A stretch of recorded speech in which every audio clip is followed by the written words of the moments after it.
How's it going? It's Ethan with HustlePaintball.com. Today we're going to talk about how fast does your hopper need to be.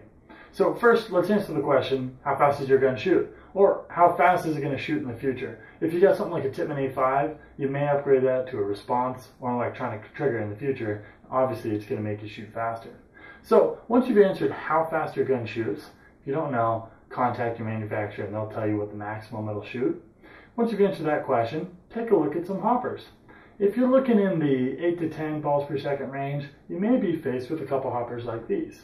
We've got your standard gravity-fed hopper. We've got a hopper such as the Tippmann AL200, which is what's called an agitated hopper. This feeds 10 to 12 balls per second, and this will feed anywhere from 1 to about 8 balls a second. Now, gravity-fed hopper is what generally comes with most guns, and it really isn't that effective. There's no mechanism inside to help feed the paint, and so if it ever gets jammed up, you're going to be doing one of these things, shaking your gun, trying to get it to feed. So at the very minimum, you want to look at some sort of motorized hopper. So why do you need to have a fast hopper? Now, if your gun shoots 8 balls a second and your hopper supposedly feeds 8 balls a second, that sounds good, right? Well, not really. The reason being, a couple things. Number one, you can stutter shoot, and you can shoot 2 balls right next to each other, just da-da. And if that sort of thing happens, well, your hopper's probably not going to be able to feed that second ball in time, and that's going to result in a chop. You want to avoid chops at all costs. It's just going to throw your accuracy out the window. Now, if you don't know the difference between a chop and a barrel break, watch our other video, Paintball Basics, and that is chops versus barrel breaks. But you can check that out another time.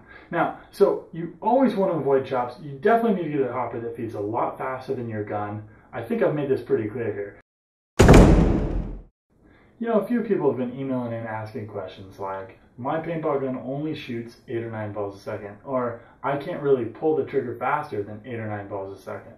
And I've got a hopper that's advertised to feed 10 to 12 balls a second. That should be fine, right?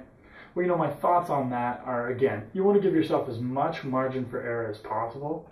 And as your hopper starts to empty, and maybe you only have a few balls in there, it's going to start bouncing around. Paintballs are going to be flying around inside your hopper, and they won't feed as fast.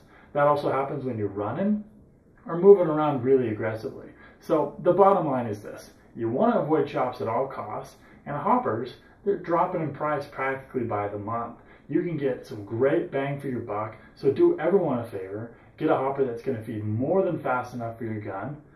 You're going to have a lot more fun playing paintball because you're not going to be sidelined cleaning your gun.